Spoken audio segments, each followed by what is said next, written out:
საღამო მშვიდობის თბილისის დროით ზუსტად 7 საათი ეთერში აპოსტების მთავარი საინფორმაციო გამოშვება. მე ანა შორდიავა ახალ ამბებში ნახავთ. რა მიზანი აქვს საქართველოს წინააღმდეგ მიმდინარე კოორდინირებულ კამპანიას და რატომ იქცა ქართველი ხალხი და მის მიერ არჩეული ხელისუფლება Deep State-ის მთავარ სამიზნედ? ოფიციალური თბილისის პასუხი შანტაჟის პოლიტიკაზე. პარტია ალდესა და მისი პოლიტიკური ლიდერების დუმილი ტერორისტული აქტის მცდელობაზე და მსჯავრდებულ ელისაშვილთან პოლიტიკურ მოკავშირეებად დარჩენილები. ის აკისრებს ტერორიზმის მხარდაჭერაზე პასუხისმგებლობას მართველი გუნდი. ახალი ისტორიული მაქსიმუმი და მსოფლიოში საუკეთესო მაჩვენებელი. საქართველოს ეკონომიკური კრიზისისადმი მდგრადობის ინდექსში საუკეთესო სამეულშია. რა მონაცემებს ეყრდნობა ევროპის პარლამენტის კვლევითი სამსახური. 150 მილიონი დოლარის ინვესტიცია გაორმაგებული მგზავრთნაკადი და საერთაშორისო სტანდარტების ინფრასტრუქტურა. თბილისის აეროპორტის გაფართოების მასშტაბური პროექტი ოფიციალურად დაიწყო. რას ითვალისწინებს გეგმა? თელავში სტიქიის შედეგად მიყენებულ ზარალს ითვლიან. სალიკვიდაციო სამუშაოები კი უწყვეტ რეჟიმში გრძელდება. რა ვითარებაა ადგილზე? ბოლო ცნობები მთავარ გამოშვებაში.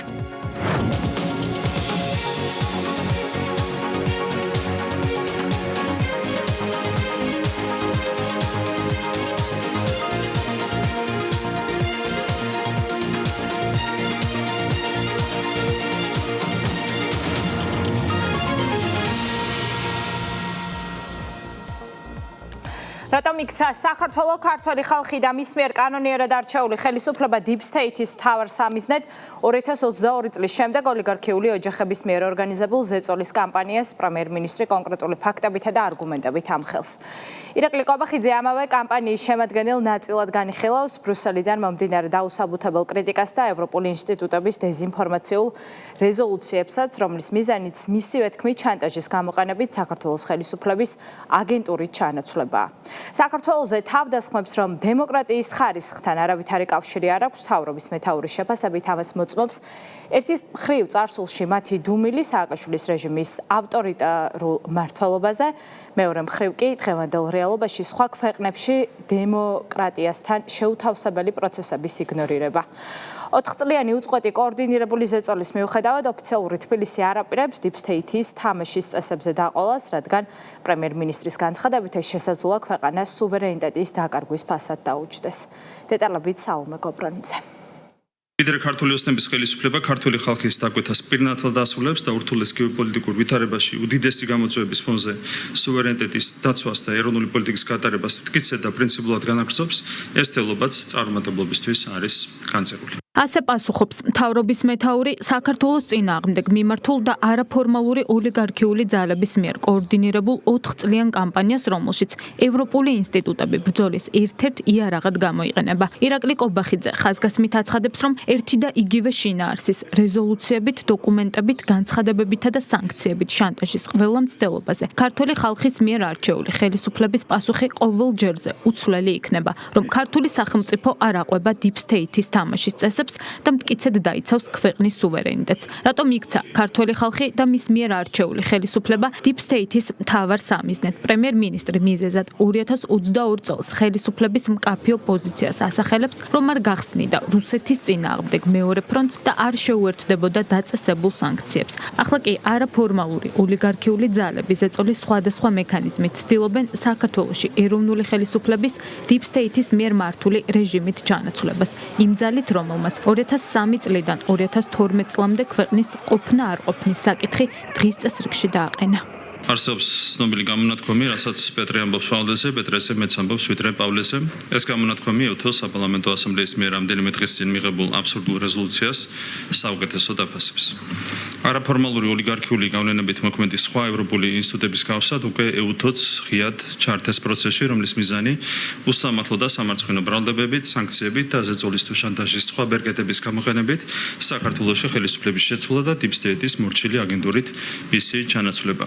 როდესაც საქართველოს უცხოური აგენტურა ნაციონალური მოძრაობის რეჟიმი მართავდა, საქართველოს სახელმწიფოებრიობა ჰქონდა მოშლილი, რაც მრავალი სისტემური პრობლემით ვლინდებოდა.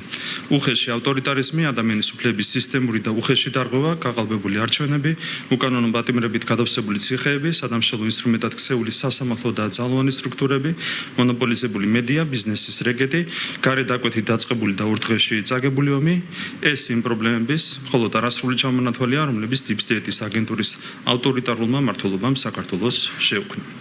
აქვე შეგახსენებთ, რომ ამ ყველაფრის შემოქმედ რეჟიმს Deep State-ის გავლენით მოქმედი დასავლური ინსტიტუტები დემოკრატიის შუქრად მოიხსენიებდნენ და მის მიმართ ქებას არ ეშურებდნენ.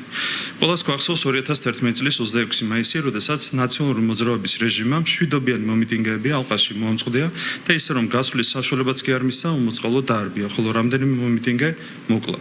მაშინ ხელისუფლების ამ და სხვა ამაზრზე ქმედებებს დასავლური ბიუროკრატია არათუ რეზოლუციებით ერთი კრიტიკული განცხადებითაც კი არ გამოხმაურებია. მეტიც საფრანგეთის მაშინდელმა ელჩმა რეჟიმის გამართლებაც კი იკადრა. იმ გარემოების გათვალისწინებით, რომ ევროკავშირის ქვეყნების ელჩების უმრავლესობა არასაკუთარ ქვეყანას და ხალხს, არამედ Deep State-ს წარმოადგენს, დიპლომატების ამგვარი ქმედებები იოლად აიხსნება. იოლად ახსნადია ისიც თუ რატომ იქცა საქართველო, ქართული ხალხი და მის მიერ კანონიერად არჩეული ხელისუფლება Deep State-ის მთავარ სამიზნედ 2022 წლის შემდეგ, როდესაც საქართველომ მეორე ფრონტის გახსნასა და რუსეთისთვის დაწესებულ სანქციებთან მიერთებაზე უარი თქვა. საქართველოზე თავდასხმებს, რომ დემოკრატიის ხარისხთან არავითარი კავშირი არ აქვს მთავრობის მეთაურის განცხადებით, ამას მოწმობს ერთი მხრივ წარსულში მათი დუმილი სააკაშვილის რეჟიმის ავტორიტარულ მმართველობაზე, მეორე მხრივ კი დღევანდელ რეალობაში სხვადასხვა ქვეყნებში დემოკრატიასთან შეუთავსებელი პროცესების იგნორირება. ირაკლი კობახიძემ ფაქტებით უპასუხა EUTHOS საპარლამენტო ასამბლეის მიერ მიღებულ დოკუმენტში ასახულ ყველა მიკერძოებულ ბრალდებასაც. ყურადღება გაამახვილა 2024 წლის საპარლამენტო არჩევნების შეფასებაზე და განაცხადა, რომ არჩევნების ლეგიტიმაციის ერთქვეშ დაყენება წინააღმდეგობაში მოდის თავად EUTHO-ოდრის და საერთაშორისო დამკვირვებლების შეფასებებთან.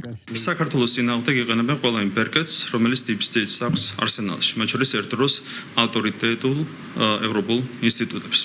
სწორედ ამ პროცესის ნაწილია EUTHO საპარლამენტო ასამბლეის მიერ მიღებული რეზოლუციაც, რომელიც სრულად იმეორებს აბსურდულ ბრალდებებს, რომლებსაც არაფორმალური ოლიგარქიული გავლენებით მოქმედი ევროპული ბიუროკრატია საქართველოში რადიკალიზმისა და რევოლუციური პროცესების დასახალისებლად იყენებს, რაც მათი გათვლით საბოლოოდ ხელისუფლების ცვლილებით და ხელისუფლებაში მათი მორჩილი აგენტურის დაბრუნებით უნდა დასრულდეს.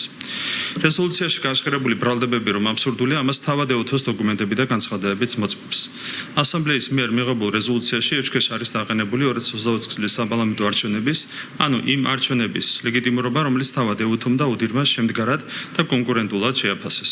თავის ესხები EUTHO-s საპარლამენტო ასამბლეაში შვეიცარიის დელეგაციის ხელმძღვანელს დანიელ ფესლერს, რომელმაც სესიაზე აღნიშნა, რომ საქართველოში ატარებული არჩევნები იყო იდეალურად ორგანიზებული, სამართლიანი და არანაირი დარღვევა არ ყოფილა, თუმცა მისი შედეგები არაერთი ევროპული ქვეყნისთვის არასასიამოვნო აღმოჩნდა. Deep State-ის მიზნების საწინააღმდეგოდ 2024 წელსაც საქართველოს მოსახლეობამ გაცნობიერებული არჩევანი გააკეთა და არა აგენტურა, არამედ ეროვნული ხელისუფლება აირჩია. ეს რომ გაცნობიერებული არჩევანი იყო 2025 წელს ჩატარებული ადგილობრივი თვითმმართველობის არჩევნების შედეგებითაც დადასტურდა, სადაც მმართველ პარტიას 1,100,000 მეტ მამორჩეველმა კიდევ ერთხელ გამოუცხადა მყარი ნდობა. პრემიერი აცხადებს, რომ საქართველო არაპირებს გაიმეოროს იმ ქვეყნების გამოცდილება, რომლებიც Deep State-ის გავლენებს დაექვემდებარნენ და ხალხს უმძიმესი შედეგები მოუტანეს. საქართველოს მთავარი არჩევანი სუვერენული პოლიტიკით ქვეყნის ეკონომიკური განვითარება. უკრაინაში ომის დაწყების დღიდან საქართველო უსაფუძვლო კრიტიკისა და ცრუბრალდებების ქარცეცხლშია გახვეული. ამ ფონზე ჩვენი თანამოქალაქეების გარკვეულ ნაწილს შეიძლება გაუჩნდეს ილუზია, რომ სხვა სახელმწიფოების გავსად, რომლებიც არაფორმალურ ოლიგარქიულ გავლენებს არიან დაქვემდებარებული, საქართველოს შეიძლება დახვეს Deep State-ის თამაშის წესებს და ამით ერთხელ და სამუდამოდ დაასრულოს ის ტურბულენტობა, რომელშიც ჩვენს ქვეყანას ევროპული ბიუროკრატია ამყოფებს. ამ ილუზიის თავს მოხვევა სწორედ არაფორმალური ოლიგარქიული ძალის მიზანი. ეს არის ილუზია, რომლის ვერ შეცნობის ფასას დღემდე იხდიან ერთ დროს ყველაზე წარმატებული ევროპული სახელმწიფოები. ეს არის ფასი, რომელმაც ეს ქვეყნები ეკონომიკურ სტაგნაციამდე, იდენტობის მოშლამდე და უმძიმეს ღირებულებით კრიზისამდე მიიყვანა. Pseudoliberალური იდეოლოგიის გავრცელება, LGBT პროპაგანდა, მიგრანტების იძულებითი მიღება, სახელმწიფო სუვერენიტეტზე და ეროვნულ იდენტობაზე უარისქმა, ეკონომიკის სტაგნაცია და ასე შემდეგ. სწორედ ასეთია Deep State-ის მიერ შეთავაზებული კომფორტის ფასი, რომელმაც ევროკავშირი და ევროკავშირის კონკრეტული ქვეყნები უმძიმეს შედეგებამდე მიიყვანა. მოშლილ ეროვნულ, რელიგიურ და პიროვნულ იდენტობასთან ერთად ხაზგასასმელია უმძიმესი ეკონომიკური ტენდენციები. ხშირად გვითქვამს, რომ თუ 2008 წელს ევროკავშირის წილი მსოფლიო ეკონომიკაში 30%-ში ადგენდა, დღეს ეს მაჩვენებელი 18%-ზე ნაკლებია. შესაბამისად, ვინმე ფიქრობს, რომ საქართველოს ხელისუფლებას არჩევანი აქვს და ამდენ აბსურდულ რეზოლუციასთან და რევოლუციის თელობებთან გამკლავებას დიპსტეიტის თამაშის წესებზე დაყოლაჯობს, როგორც ამას თავის დროს ნაციონალური მოძრაობის რეჟიმი და უშუალოდ მიხეილ სააკაშვილი აკეთებდა, ყველას კარგად უნდა ესმოდეს, რომ ეს არჩევანი საქართველოს არამხოლოდ ეკონომიკის და ტრადიციული ღირებულებითი სისტემის განადგურებად, არამედ სუვერენიტეტის სრულად დაკარგვად შეიძლება დაუსწროს. ფაქტია, რომ ვერც უსამართლო რეზოლუციებით, ვერც აბსურდული განცხადებებით და ვერც რევოლუციის თელობებით დიპსტეიტის საქართველოში სასურველი შედეგის მიღწევას ვერ ახერხებს, მით უმეტეს რომ 2024 და 2025 წლებში ქართულმა ხალხმა სწორედ ამ ყველაფრის ფონზე დაუჯერა მხარი ქართულ ოცნებას. ქვეყნის შიგნით 100-კაციანი აქციები და ქვეყნის გარედან სანქციები.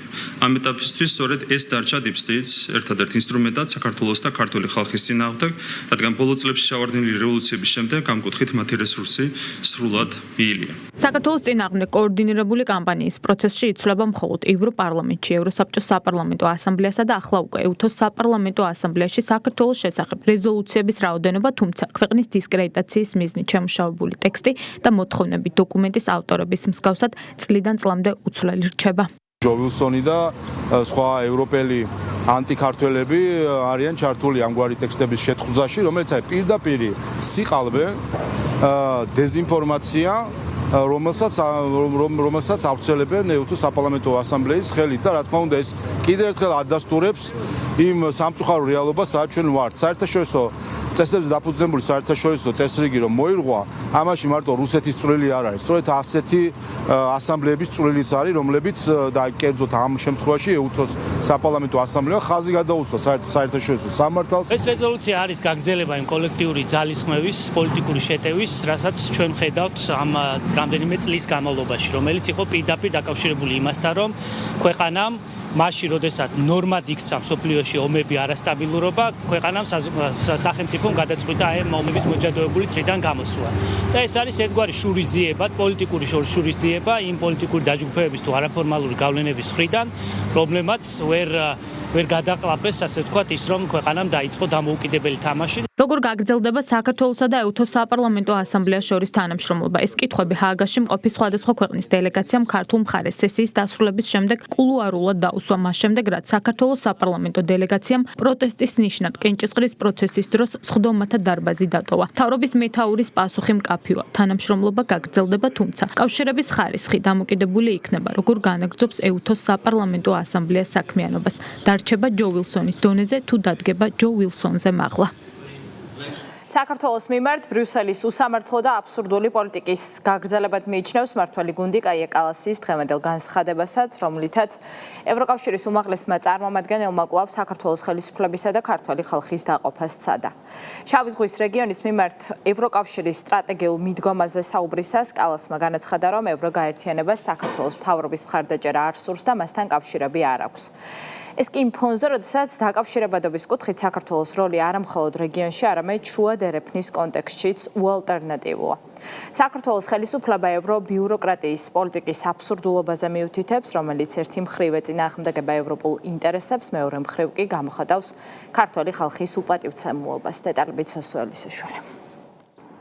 როგორ აპირებს ევროკავშირი შავი ზღვის სტრატეგიის განხორციელებას საქართველოს მოსახლეობის უმრავლესობის მიერ არჩეულ ხელისუფლებასთან თანამშრომლობის გარეშე, ეს კითხვა დღეს კაია კალასის განცხადების შემდეგ კიდევ უფრო აქტუალური გახდა. ევროკავშირის საგარეო ურთიერთობათა სამსახურის ხელმძღვანელის განცხადებით ევრობიუროკრატიას საქართველოს ხელისუფლებასთან თანამშრომლობა არ სურს. შავი ზღვის სტრატეგია, რომელიც ჯერ კიდევ გასული წლიდან გვაქვს შემუშავებული, ახლა უკვე განხორციელების ფაზაშია. შავი ზღვის გარშემო მდებარე სხვადასხვა ქვეყნები, რა თქმა უნდა, ამის მნიშვნელოვანი ნაწილები არიან. ახლა ჩვენ ასევე გარკვეული სირთულეები გვაქვს საქართველოსთან დაკავშირებით, რადგან რეალურად არ გვაქვს კავშირი მთავრობასთან და ჩვენ არ გვსურს მთავრობის მხარდაჭერა. ჩვენ გვინდა მხარი დავუჭიროთ ქართველ ხალხს. ჩვენ ასევე გვქონდა დისკუსიები იმის შესახებ, თუ როგორ შეგვიძლია ეს საუკეთესოდ გავაკეთოთ, რომ ხალხმა იმედი არ დაკარგოს. კაია კალასის განცხადებას პრემიერ-მინისტრი ეხმაურება და განმარტავს, რომ დამოკიდებულება, რასაც ევროკომისარი ავლენს, სამარცხვინოა და აღნიშნულით ის ქართველი ხალხის ნებას უპირისპირდება. ირაკლი კობახიძე ყურადღებას საქართველოს როგორც დაკავშირებადობის მხრივ საკვანძო სახელმწიფოს მნიშვნელობაზე ამახვილებს. მთავრობის მეთაურის პოზიციით აბსურდული განცხადებები აჩვენებს, რომ ევრობიუროკრატები არა საკუთარი გადაწყვეტილებებით, არამედ გარე დაკვეთის მიხედვით მოქმედებენ.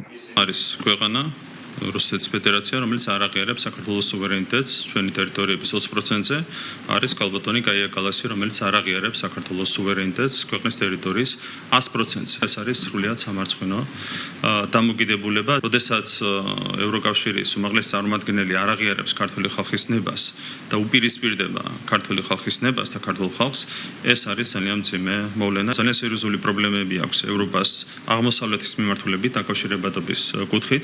მას შემდეგ რაც ჩაიგედა მათთვის რუსეთი, წვდომა რუსეთის იაფა რესურსებზე, ასევე ახლო აღმოსავლეთის კრიზისის ფონზე არის სერიოზული ჩიხი შექმნილი შესაბამისი მიმართულებით. საქართველოს რჩება ერთადერთი ეფექტიანი გზა იმისათვის, რომ ევროკავშირმა შეინარჩუნოს მჭიდრო კავშირი აღმოსავლეთის მიმართულებით, მათ შორის სავაჭრო ეკონომიკური თვალსაზრისით, როდესაც ასე დროს გიჯერს საკუთარი ობიექტური ინტერესების შეცნობა, ეს კიდევ ერთხელ ნიშნავს იმას, რომ შენ მოქმედებ არა საკუთარი სუვერენული ინტერესების მიხედვით, არამედ გარე ძალების ინტერესების შესაბამისად.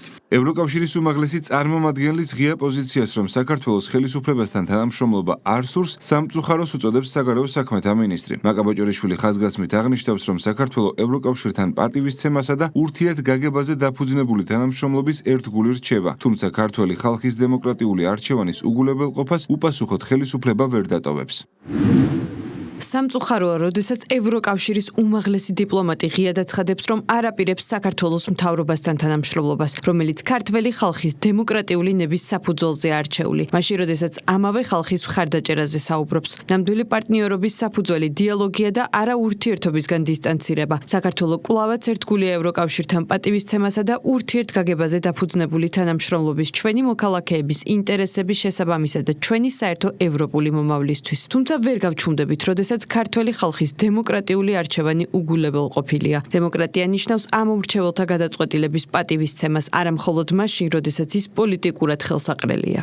მმართველ გუნდში უსვამენ ხაზს, რომ ყველა უმიზეზო თავდასხმას მკაცრი პასუხი გაეცემა, როგორც ქართულ ოცნებაში განმარტავენ ევროკავშირის რიგი მაღალჩინოსნები, სუვერენული სახელმწიფოს დემოკრატიულად არჩეულ ხელისუფლებასთან თანასწორი დიალოგის ნაცვლად მენტორული ტონით საუბრობენ. საზოგადოების მიმართ კი უპატივცემულობას გამოხატავენ. მსგავსი რიტორიკა კი ბრიუსელის მიმართ ქართული საზოგადოების შერყეულ ნდობას კიდევ უფრო მეტად აზიანებს.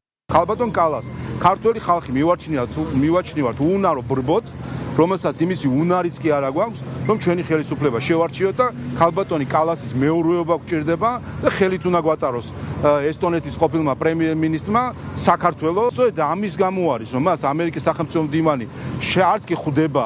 ამის გამო არის, რომ მას არც რთავენ ასეთ ამ დიალოგში საერთაშორისო მნიშვნელობით და მესამე ამის გამო არის, რომ ბოლო პერიოდში ნახეთ თქვენ დაგეგმილი არის რეფორმა და გადაკეთება ამ უწყების, ვინაიდან ქალბატონმა კალასის დიდი დამსახურება ამაში, რომ ასეთი თავქარიანი პოლიტიკა აქვს, დღეს საგარეო პოლიტიკა აქვს ევროკავშირში. თითქოს ქართველი ხალხის ხარდაჭერა სურთ იმ პირობებში, რომ ქართველი ხალხის მიერ არჩეულ თავრობასთან და ხელისუფლებასთან არ აქვს კონტაქტი. ევრობიუროკრატია სურს საქართველოსთან მიმართებით, საქართველოს როგორც ტერიტორიის გამოყენება, საქართველოს როგორც პროქსი სახელმწიფო, პროქსი გეოგრაფიული ადგილი და სულ არ აინტერესებთ მათ, რას ფიქრობს ქართველი ხალხი. ევრობიუროკრატების მხრიდან საქართველოს გეოსტრატეგიული როლის დაკნინების მცდელობისა და ქვეყნის მოსახლეობის არჩევანის უპატივცემულობის ეს პირველი შემთხვევა არ არის.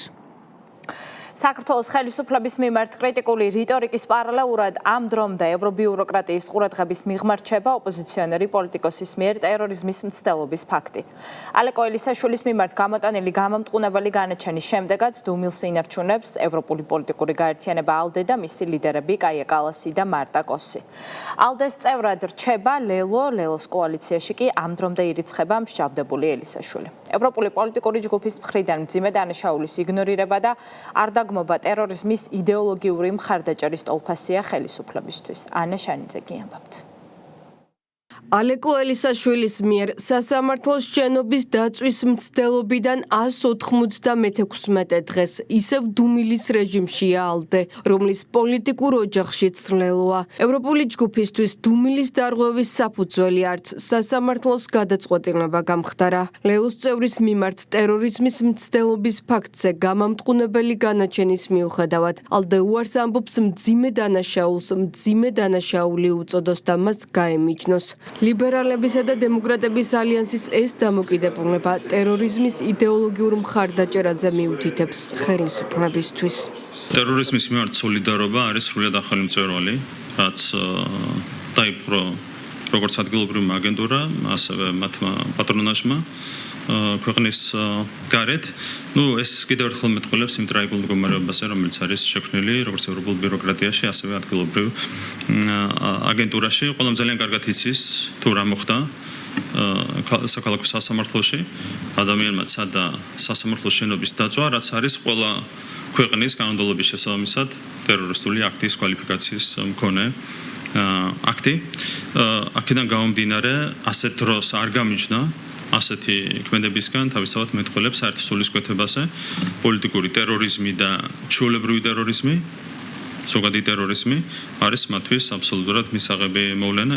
ევროპული გაერთიანების პოლიტიკურ პასუხისმგებლობასთან ერთად პარლამენტის თავმჯდომარე ალდეს ლიდერების პასუხისმგებლობის შესახებაც საუბრობს. ჩალვა პაპუაშვილი მიიჩნევს, რომ მძიმე დანაშაულს და საკუთარი პოლიტიკური პარტნიორების მხრიდან ტერორიზმის გამართლებას კაია კალასიც უნდა გაემიჯნოს, რომელიც მარტა კოსთან ერთად ევროპულ ჯგუფს ლიდერობს. ტერორისტული აქტის მიმართ იჩენენ ტოლერანტობას, რაც კიდევ ერთხელ აჩვენებს ალდეს როგორც გაერთიანების საეჭვო ღირებულებით კოორდინატებს და მათ განსაკუთრებით სკანდალურია, რომ ალდეს ლიდერები არიან ის ორი ადამიანი, ქალბატონი კოსი და კალასი, რომლებიც პასუხს აგებენ ევროკავშირის საგარეო პოლიტიკაზე და ევროკავშირის პოლიტიკაზე საქართველოსთან დაკავშირებით. როდესაც ეს არის ისეთი ადამიანების ხელში, რომლებიც არიან ტერორისტთან ერთ პოლიტიკურ ოჯახში იმყოფებიან, ეს არის რა თქმა უნდა ძალიან დიდი სკანდალი. რატომ არ გმობენ მძიმე დანაშაულს, როგორ აფასებენ ლელუს მხრიდან ტერორიზმის მცდელობის გამართლებას და ხომ არ გეგმავენ პოლიტიკურ პარტნიორებთან თანამშრომლობის შეწყვეტას? კითხვებით ალდეს მიუმართეთ, თუმცა ევროპული ჯგუფისგან ამ დრომდე პასუხი არ მიგვიღია. მათგან განსხვავებით დუმილის გზა არაურჩევია ლელოს, რომელიც ალეკო ელისაშვილის დაკავების დღიდან დღემდე თანაგუნდელის გამართლებას ცდილობს და მძიმე დანაშაულში მხილებულს მხარდაჭერას უცხადებს. მათ მსგავსად ტერორიზმის მცდელობის დაგმობა უჭირს ნაციონალურ მოძრაობასაც. ჩვენი კოალიციის ლიდერისთვის 13 წლიანი პატიმრობის შეფარდება არის უსამართლო, პოლიტიკურად მოტივირებული გადაწყვეტილება. ძლიერი საქართველო ლელოს სოლიდარობას და მხარდაჭერას უცხადებს ალეკო ელისაშვილს. გმობთ თუ არა, კი ან არა რომ გითხრათ? იმ ვითარებაში, რომელიც საქართველოში არის შექმნილი და რომელიც მათ შორის ალეკო ელისაშვილის თავს ხდება, მე არ მგონია, რომ ეს კორექტული შეკითხვა იყოს ამ მიმართებაში. ან ტერორისტული აქტის მცდელობა იყო ეს, აი თქვენ როგორ შეაფასებდით?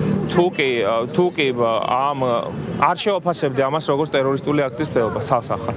ოპოზიციისგან განსხვავებით საკითხზე მკაფიოა სახელმწიფო გუნდის პოზიცია.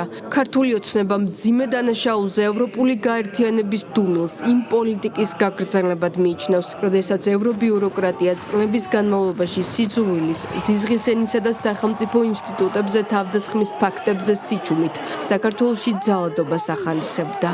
ეს არის წლების განმავლობაში ნორმად ქცეული სიძულვილის, შეურაცხყოფის, ძალადობის, სახელმწიფოს იგნორირების გრძელვადიანი პროცესის ერთ-ერთი გამოვლინება. და ჩვენ აქამდე წლების განმავლობაში არც ერთი ხმა, არც ერთი სიტყვა, არც ერთი განცხადება იმისა, რომ გამიჯნულიყვნენ ამ ტიპის ტერორს. ამიტომ რა თქმა უნდა, არც ახლა გაემიჯნებიან, პირიქით. თუ კი რაიმე განცხადება იქნება ამ ადამიანებს მხარდაჭერის. სად არის მარტაკოსი გამოვიდეს და გვითხრა საბარასთან გვქ საქმე. მისი მხარდაჭერილი იყო ის. ეს რადიკალების ოპოზიცია, რომელიც სასამართლოს წვავდა. ხო, ეხლა ჩირკში შეძრნენ. ეს არის დანარჩენებისთვის, მაგალითი მე ახალგაზრდებს მიმართავ, რომ აი ასე გამოგიყენებენ, ჩაგადევნებენ ესე დანაშაულს და მე კაციშვილს არ ახსოვს. ყველა გაგემიჯნებათ მე.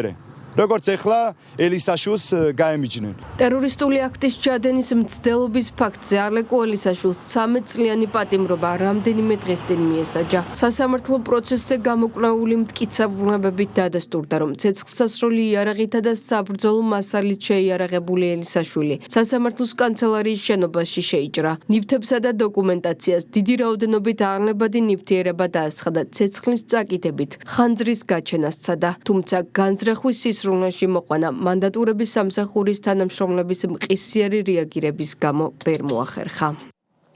150 მილიონი დოლარის ინვესტიცია გაორმაგებული მგზავრთნაკადი და თანამედროვე სტანდარტების ინფრასტრუქტურა. თბილისის საერთაშორისო აეროპორტის გაფართოების მასშტაბური პროექტი ოფიციალურად დაიწყო. დაგეგმილია ტერმინალისა და აეროდრომის ინფრასტრუქტურის განვითარება, ოპერაციული სისტემების მოდერნიზაცია და მგზავრთა მომსახურების ხარისხის გაუმჯობესება. სამუშაოები 2028 წელს დასრულდება, რაც თბილისის საერთაშორისო აეროპორტის წლიურ გამტარუნარიანობას 10 მილიონ მგზავრამდე გაზრდის. პროექტის დაწყების საზეიმო ღონისძიებას მთავრობის მეთაური ესწრებოდა. მარიამ რადიანიგი ამბობთ. საქართველოს ავიაციის განვითარების ახალ ეტაპს საფუძველი დღეს ოფიციალურად ჩაეყარა. თბილისის საერთაშორისო აეროპორტი მალე გაფართოებული სახით თითქმის გაორმაგებული მგზავრთნაკადის მიღებას შეძლებს. მასშტაბური პროექტის ფარგლებში ტავ-ჯორჯია ქვეყნის მთავარი საჰაერო ჰაბის განსავითარებლად 2022-2028 წლებში 150 მილიონ ამერიკულ დოლარზე მეტი ოდენობის ინვესტიციას განახორციელებს. პროექტი დღეს საზოგადოებას პრემიერ-მინისტრმა, ეკონომიკისა და მდგრადი განვითარების მინისტრთან და ტავ-აეროპორტის აღმასრულებელი კომიტეტის თავმჯდომარესთან ერთად წარუდგინა. ირაკლი კობახიძემ ხაზი ინვესტიციის მნიშვნელობას გაუსვა და განაცხადა, რომ საქართველოს მიმართ არსებული მზარდი საერთაშორისო ინტერესი ხელისუფლების მიერ გატარებული თანმიმდევრული პოლიტიკის ლოგიკური შედეგია. თბილისის საერთაშორისო აეროპორტი არის საქართველოს ერთ-ერთი უმნიშვნელოვანესი სტრატეგიული ინფრასტრუქტურული ობიექტი, რომელსაც ჩვენი ქვეყნის ეკონომიკური განვითარების, დაკავშირებადობის, ტურისტული და საინვესტიციო მიზიდულობის თვალსაზრისით საკვანძო ფუნქცია აკისრია. თანამედროვე და ეფექტიანი ინფრასტრუქტურა ზრდის ქვეყნის კონკურენტუნარიანობას, ხელს უწყობს ახალი სამუშაო ადგილების შექმნას და აძლიერებს საქართველოს პოზიციას რეგიონულ და გლობალურ სატრანსპორტო სისტემაში. ჩვენთვის პრიორიტეტია არა მხოლოდ ინფრასტრუქტურის განვითარება, არამედ ასევე მგზავრებისთვის თანამედროვე, კომფორტული და საერთაშორისო სტანდარტების შესაბამისი გარემოს შექმნა. ამ პროექტის მნიშვნელობა კიდევ უფრო იზრდება განსაკუთრებით იმ ფონზე, როდესაც საქართველოს საავიაციო სექტორი სწრაფიტებით ვითარდება. ბოლო 5 წლის განმავლობაში საქართველოს ავიაბაზარზე ოპერირება 43 ახალმა ავიაკომპანიამ დაიწყო. მიმდინარე წელს პირველად ისტორიაში დანიის სამეფოსა და საქართველოს დედაქალაქები ერთმანეთს პირდაპირ საჰაერო გზით დაუკავშირდნენ. სულ რაღაც 2 დღეში საქართველოში ოპერირებას მესამე უმსხვილესი ჩინური ავიაკომპანია China Eastern დაიწყებს. ჩვენ ძალიან გვწამს საქართველოს ზრდის პოტენციალის, იგივე სტრატეგია, იგივე ხედვა გვაქვს განვითარების მიმართულებით. საქართველოს ძალიან ეფექტურად და სწრაფად იზრდება. ვცდილობთ კომპანიის ინტერესები დავამთხვიოთ ქვეყნის პოტენციალს. ჩვენ არ გვინდა რომ შანსი გავუშვათ ხელიდან. თუ რიცხვებს შევხედავთ, ივლისის მაჩვენებელი ძალიან სწრაფ ზრდას მეტყველებს. 40% იყო ზრდა ბათუმის საერთაშორისო აეროპორტში. ახლა უკვე თბილისში ჩვენ ვიწყებთ განვითარების და გავრცობის პროექტს. ჩვენი ქსელი 27 ქვეყანაშია წარმოდგენილი. ყველაზე დიდი და სწრაფი განვითარება საქართველოსდან იკვეთება. ძლიერი პარტნიორობა უნდა გამოვიყენოთ საქართველოსთან და ამაზე უნდა მოვახდინოთ აპელირება. განსაკუთრებით მადლიერი ვართ პრემიერ-მინისტრის, ქალბატონი ეკონომიკის მინისტრის. პროექტის სამგზავრო ტერმინალისა და აეროდრომის ინფრასტრუქტურის მასშტაბურ განახლებას ითვალისწინებს. გაიზრდება აეროპორტის ტექნიკური და სამგზავრო შესაძლებლობები, განახლდება მომსახურების სივრცეები, რაც თბილისის საერთაშორისო აეროპორტს საშუალებას მისცემს 5-ის ნაცვლად წლიურად 10 მილიონამდე მგზავრს მოემსახუროს. გაფართოების აუცილებლობა გასული წლების პრაქტიკამ გამოკვეთა. მხოლოდ 2025 წელს თბილისის საერთაშორისო აეროპორტი მგზავრთა რეკორდულ რაოდენობას 5.400.000-ზე მეტ ადამიანს მოსახურა, რის გამოც არსებული ინფრასტრუქტურა პრაქტიკულად სრულად გადაიტვირთა. ნამდვილად რეკორდული იყო 2025 წელი, 2026 წელით გამოწვევების მიუხედავად ძალიან კარგი, ასე ვთქვათ, კარგი ნიშნულზეა და შეგვიძლია ივნისის მაჩვენებლები ავიღოთ, სადაც ნამდვილად ძალიან საგრძნო მატება გვაქვს, როგორც თბილისის საერთაშორისო აეროპორტში, ასევე ბათუმის საერთაშორისო აეროპორტში და ჩვენ დარწმუნებულები ვართ, რომ ეს ტენდენცია გაგრძელდება. გაზრდილი მგზავრთნაკადის და მოთხოვნის ფონზე დროული იყო ეს ინვესტიცია, რაც კიდევ ერთი წარმატებული პროექტი არის კერძო სექტორის და სახელმწიფო სტრუქტურების და სახელმწიფოსე. დღევანდელი დღეც ერთ-ერთი კაფეო მაგალითია იმის, რომ ქვეყანა თანმიმდევრულად სწორად ვითარდება. ეს შესაძლებლობა არის არა მხოლოდ აეროპორტის და იმ ავიაკომპანიების, რომლებიც ოპერირებენ ჩვენს აეროპორტში, არამედ ეს არის შესაძლებლობა თბილისისთვის, სრულიად საქართველოსთვის. ის კომფორტული ტერმინალი, რაც აშენდება და აი კომფორტული წინასწარ დავაანონსე, რომ კომფორტული იქნება ის სერვისები, რაც დაგვემატება, ბევრად უფრო მოქნილს გახდის და მართლაც ბევრად უფრო კომფორტულს გახდის მოგზაურობას თბილისის საერთაშორისო აეროპორტიდან. თბილისის საერთაშორისო აეროპორტი ერთადერთი საავიაციო ობიექტი არ არის, რომლის განვითარებაზეც მთავრობა აქტიურად მუშაობს. ღონისძიებაზე სიტყვით გამოსვლისას ეკონომიკის მინისტრმა აღნიშნა, რომ დღის წესრიგში დგას როგორც ახალი აეროპორტის მშენებლობა, ასევე სხვადასხვა ტურისტულ ქალაქებში საავიაციო სივრცის შექმნა, რაც ქვეყნის პოტენციალს მნიშვნელოვნად გაზრდის. ვიწყებთ ვაზიანის ახალი საერთაშორისო აეროპორტის პროექტს, რომელიც მნიშვნელოვნად გაზრდის ქვეყნის საავიაციო შესაძლებლობებს. პარალელურად ვაგრძელებთ რეგიონალური აეროპორტების ხელშეწყობას.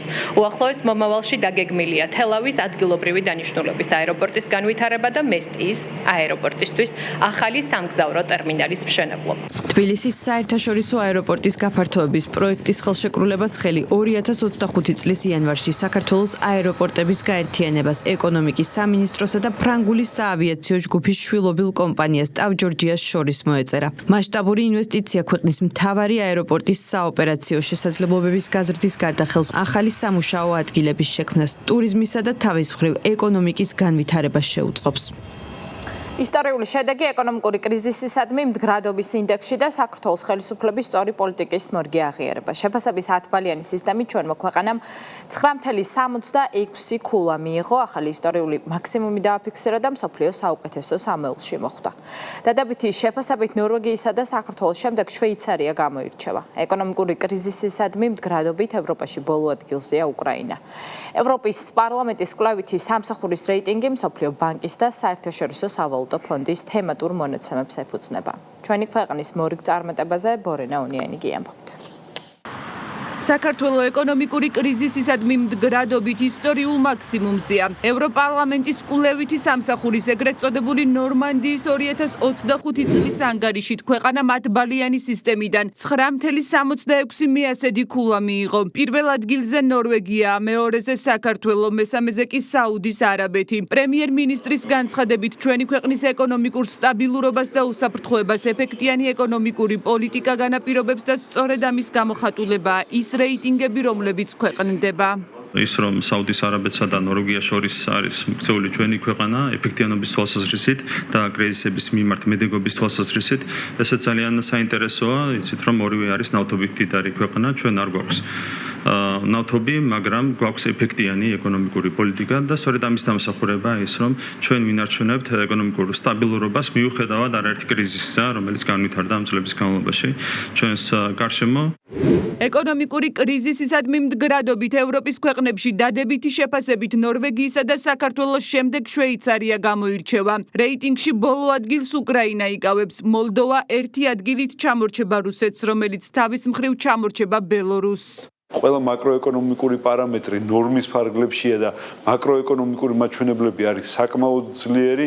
ამასთან ერთად ეკონომიკა აგრძელებს სწრაფ განვითარებას და ეს განვითარება კიდევ ერთხელ ადასტურებს ჩვენი ქვეყნის მედეგობას საგარეო თუ საშინაო ეკონომიკური შოკების მიმართ. კვლევის ფარგლებში ევროკავშირის წევრი 27 ქვეყნის მაჩვენებლები ცალკე შეფასდა. ირკვევა, რომ ევროკავშირი ჩამორჩება ვენესუელას, გვატემალას და ელ-სალვადორის დონეს, მაგრამ მცირედით უსწრებს დიდი ბრიტანეთის მაჩვენებელს, რომელიც თავის მხრივ ვიეტნამს და კოსტა-რიკას ჩამორჩება. მსოფლიო რეიტინგი მთავრობათა ჭარბვალიანობის, მოსახლეობისა და კერძო სექტორის ფინანსური რისკების პარამეტრებით შეჯამდა. მნიშვნელოვანია რომ შეჯამდა და შეფასდა ისეთი პარამეტრები, რომელიც მთავრობათა ჭარბვალიანობის პრობლემას და მოსახლეობისა და კერძო სექტორის ჭარბვალიანობის პრობლემას და მათ რისკებს უკავშირდება. მთავრობის ზევალიანობის მაჩვენებელი, უხვადას ესხების მაჩვენებელი მოსახლეობისა და კერძო სექტორის და საბოლოო ჯამში გაირკვა, რომ საქართველოს არის ერთ-ერთი გამორჩეული, არათუ ერთ-ერთი გამორჩეული, არამედ მეორე ადგილზე მსოფლიოში დაცულობით ეკონომიკურისგან. რეგიონში არსებული კრიზისების მიუხედავად საქართველოს ხელისუფლება ეკონომიკური სტაბილურობის შენარჩუნებას ახერხებს. შედეგად ქვეყანა მოწინავე ადგილს იკავებს ევროკავშირის წევრ ქვეყნებს შორის და ლიდერია კანდიდატ ქვეყნებს შორის, რასაც არაერთი საერთაშორისო ორგანიზაციაც ადასტურებს. ხელისუფლების მიერ მიღწეულ პროგრესს არ აღიარებს ნაცმოძრაობა და საერთაშორისო მონაცემებს სააკაშვილის მთავრობის მონაპოვრად მიიჩნევს. ის რომ ქართული ეკონომიკა დგას და ის რომ ქართული ეკონომიკა ახერხებს ამ გამოწვევების გამკლავებას, მათ შორის არის განპირობებული 2003 წლის შემდეგ გატარებული მხისტი რეფორმებით. როდესაც ქვეყნის პროგრესი ობიექტურად ფასდება, ფაქტია, რომ საქართველო არის ლიდერი. ასეთია მმართველი გუნდის პოზიცია ევროპის პარლამენტის კვლევაზე. როდესაც ობიექტური შეფასება ხდება, ფაქტია, რომ საქართველოს არის ლიდერი. როდესაც არის პოლიტიკური ინტერესები და ქვეყნის დაზიანების სურვილი უცხოელებში, მაშინ ხედავთ ხოლმე როგორ კატასტროფას წარმოაჩენენ საქართველოსთან დაკავშირებით. ჩვენ გვაქვს ურთიერთობა სხვადასხვა ქვეყანასთან, აგერ ახლახანს გახდით კანდიდატი ქვეყნების პარლამენტის თავმჯდომარეების შეკრებაზე, სადაც ვისაუბროთ ბევრ რამეზე, მათ შორის ევროპული ინტეგრაციაზე, ვინსად იმყოფება. მანამ სანამ ჩვენ ორმხრივ სანქციებს არ დაუწესებთ რუსეთს, არავინ არც კი იფიქროს, რომ ვინმე ჩვენ ბრიუსელიდან მოლაპარაკებას გაგვიხსნის. სოფლიოში სამეულში ვართ. მეორე ადგილას გავსულართ. და ეს არის იმ კვლევებზე დაყრდნობით. და რა მოგცა ეს კვლევა და ეს მოცემულობა, რომ იმ თავრობის მიერ გატარებულმა მდგრადმა და პრაგმატულმა პოლიტიკამ, რომ უარი უთხარით მეორე ფრონტის გახსნას. ევროპარლამენტიც კი, რომელიც საქართველოს მიმართ აშკარად ვერ მალავს სუბიექტივიზმს და თავდასხმის მცდელობას, მის წიაღში არსებული კვლევითი ინსტიტუციები, როდესაც ობიექტური მდგენელით აფასებენ საქართველოში არსებულ ვითარებას, სხვა არაფერი დარჩენიათ რა, თუ არა საქართველოს მაღალი სტანდარტით შეაფასონ. ქვეყნის მდგრადი განვითარება, ეკონომიკური სტაბილურობა და უსაფრთხოება საქართველოს მთავრობის პოლიტიკის მთავარი ამოცანა. ქვეყნის პროგრესი კი არაერთ საერთაშორისო კვლევაში ფიქსირდება. საქართველოში საქონლით საგარეო ვაჭრობით ბრუნვა ისევ გაიზარდა, მაჩვენებელი წინა წლის ანალოგიურ პერიოდთან შედარებით 5.8%-ით მეტია. სტატისტიკის ეროვნული სამსახურის მონაცემებით მიმდინარე წლის იანვარ-ივნისში სავაჭრო ბრუნვა 12.925.600.000 დოლარი შეადგინა. გაზრდილია ექსპორტისა და იმპორტის მაჩვენებლებიც. ეკონომიკური აქტივობა არის მნიშვნელოვნად გაზრდილი, ეკონომიკური ზრდის მაჩვენებელიც, როგორც მოგეხსენებათ, არის ძალიან მაღალი. გვაქვს პირველი 5 თვის მონაცემები, დაზრდა არის დაახლოებით 8% და რა თქმა უნდა ეს ყველაფერი განაპირობებს სავაჭრო ბრუნვის თვალსაზრისითაც გაზრდილ მონაცემებს. ჩვენი უმთავრესი პრიორიტეტი არის ეკონომიკური ზრდის ტემპის შენარჩუნება, მაღალი ტემპის შენარჩუნება და ამ კუთხით იცით, რომ საქართველოს მთავრობა მაქსიმალურად მუშაობს და ძალისხმევას არიშობს. ის შედეგები, რაც საგარეო ვაჭრობის კუთხით და განსაკუთრებით ექსპორტის მიმართულებით ფიქსირდება, არის საქართველოს მთავრობის სწორი პოლიტიკის შედეგი, რომელიც ორიენტირებულია კერძო სექტორის კონკურენტუნარიანობის ზრდაზე და კერძო სექტორის მხარდაჭერაზე. ასევე აღსანიშნავია, რომ სახელმწიფო აგრძელებს აქტიურ მხარდაჭერას კერძო სექტორის და ფაქტობრივად არაერთი სახელმწიფო პროგრამის მოდერნიზება ხდება, რომელიც უფრო მეტად არის მორგებული კერძო სექტორის საჭიროებებზე. ძლიერი და მაღალი ეკონომიკური ზრდა უნებრივია გამოიხატება მისი შემადგენელი პარამეტრების მნიშვნელოვან გაუმჯობესებაში და ის რომ საქართველოში ექსპორტის მაჩვენებელი თვის ექსპორტის მაჩვენებელი არის ახალ ისტორიულ მაქსიმუმზე 771 მილიონ დოლარზე მაღალი არის ეს მაჩვენებელი უნებრივია პირდაპირ აჩვენებს და მიუთითებს იმას რომ საქართველოში როგორც საინვესტიციო პროცესი ისე საექსპორტო პროცესი არის მაღალ დონეზე რაც ძლიერ ეკონომიკურ ზრდას თავისთავად განაპირობებს. თელავში სტიქიის სალიკვიდაციო სამუშაოები უწყოთ რეჟიმში მიმდინარეობს, ადგილზე მძიმე ტექნიკა და ცოცხალი ძალა მუშაობს. გაწმენდით სამუშაოებში ჩართულები არიან ქართული ოცნების ახალგაზრდული ორგანიზაციის წევრებიც. ჩატარებული ნაპირსამაგრის სამუშაოების შედეგად ადიდებული ხევი კალაპოტს დაუბრუნდა, საგრძნობლად დაიწია წყლის დონემაც. წყალდიდობის შედეგად მიყენებულ ზარალს კი სპეციალური კომისია ითვლის. სტიქიის სალიკვიდაციო სამუშაოებს ადგილზე გაეცნო პარლამენტის თავმჯდომარე. დეტალებით მარიამ ნებიერიძე. მძიმე ტექნიკა, სამაშველო ჯგუფები, მუნიციპალური სამსახურები და სხვადასხვა სახელმწიფო უწყების წარმომადგენლები უკვე მეორე დღეა თელავში სალიკვიდაციო სამუშაოებს 24 საათიან რეჟიმში აგრძელებენ. ჩატარებული ნაპირსამაგრის სამუშაოების შედეგად ადიდებული ხევი კალაპოტს დაუბრუნდა. მნიშვნელოვნად დაიწია წყლის დონე, სტიქიამ ქალაქის ინფრასტრუქტურა, კერძო და სახელმწიფო ობიექტები დააზიანა. ზარალს სპეციალური კომისია ითვლის. სტიქიის ზონაში იმყოფებოდა პარლამენტის თავმჯდომარე შალვა პაპუაშვილი. მადლობა გადაუხადა ყველა სახელმწიფო სტრუქტურას, ადგილობრივი თვითმმართველობების თანამშრომლებსა და მოხალისეებს, რომლებიც სტიქიის შედეგების სალიკვიდაციო სამუშაოებში მონაწილეობენ. მასშტაბი იმხელა იყო, რომ ბოლოს გვერდი აუარა თავად ამ ღვარცოფმა სამ ჯებირს, რომელიც იცავდა ღვარცოფისგან ქალაქს და ის დარჩენილი ნაწილი ჩამოვიდა ქალაქამდე. ვნახეთ, საკმაოდ მოცულობითი არის მასშტაბი სტიქიის და დაზიანების, რომელიც მიადგა მაგრამ მეორეს მხრივ მინდა განსაკუთრებული მადლობა უთხრა ყველა იმ სტრუქტურას, რომელიც იმ წამსვე ჩაერთო სტიქიის შედეგების აღმოფხვრაში. სტიქიის ზონაში სალიკვიდაციო სამუშაოებში ტექნიკასთან ერთად ჩართულია ცოცხალი ძალაც. ადგილზე გაწმენდით სამუშაოებში ქართული ოცნების ახალგაზრდული ორგანიზაციის წევრებიც ჩაერთნენ. ასობით ახალგაზრდა მთელავის ცენტრში სტიქიის შედეგად დაგროვილი ნარჩენებისგან ტერიტორიის გაწმენდის პროცესში მიიღო მონაწილეობა. ვიცით მისამართები სადაც ჭირდებათ დახმარება, სადარბაზოებში იქნება, მაღაზიებში იქნება და ქართული ოცნების ახალგაზრდული გუნდი მზად არის ყოველთვის დაეხმაროს ადამიანებს, არა მარტო ამ სიტუაციაში, არამედ ნებისმიერ სიტუაციაში. ძალიან ბევრი ახალგაზრდა არის აქ შეკრებილი. ვართ კახეთიდან ყველა ახალგაზრდული წარმომადგენლები, ასევე არიან თბილისიდან ჩამოსულები ახალგაზრდული წარმომადგენლები და მაქსიმალურად ვცდილობთ, რომ დავეხმაროთ მოსახლეობას. თელავში ბოლო 55 წლის განმავლობაში მსგავსი მასშტაბის სტიქია არ დაფიქსირებულა. რამდენიმე საათში ქალაქში ნალექის თვის ნორმის დაახლოებით 85% მოვიდა. პირველადი შეფასებით ღვარცოფისგან დამცავმა ნაგებობებმა ხეების მორებისა და ღორღის დიდი ნაწილის შეკავება შეძლო. თუმცა ძლიერი ნაკადის გამო ღვარცოფმა რამდენიმე დამცავ ჯებირს გვერდი აუარა და ქალაქის მიმართულებით გავრცელდა. ვეხმარებით მოსახლეობასაც მცირე და საშუალო კომერციულ ობიექტებს, რომ მათ შესული წყლის და მიყენებული ზარალი დასუფთავებაში, შლამის და მასის გამოტანაში გამოსული არიან. აღსანიშნავია ისიც, რომ კახეთის მუნიციპალიტეტი და ადამიანები, საკრებულოს წევრები და რომლებიც ჩვეულებრივად მუშაობენ. ბისმიერ შემთხვევაში არის მნიშვნელოვანი ზიანი, არის მთლიანი ძალისხმევა მობილიზებული იმისთვის, რომ ეს ზიანი რაც შეიძლება მალე აღმოიფხვრას და რაც თავარია, საჭირო დასკვნები გამოვიტანოთ იმისთვის, რომ მომავალში არც თელავში და არც სხვა დასახლებულ პუნქტში ასეთი ტიპის ზიანიც არ იყოს. თელავში სტიქიის შედეგების სალიკვიდაციო სამუშაოებზე ისაუბრა დღეს მთავრობის მეთაურმა. პრემიერ-მინისტრის განცხადებით, სწორედ კოორდინირებული მუშაობის შედეგად მოხერხდა თელავში არსებული ვითარების მაქსიმალურად სწრაფ ტემპებში მოწესრიგება. ირაკლი კობახიძის თქმით, სალიკვიდაციო სამუშაოები უწყვეტ რეჟიმში გაგრძელდება.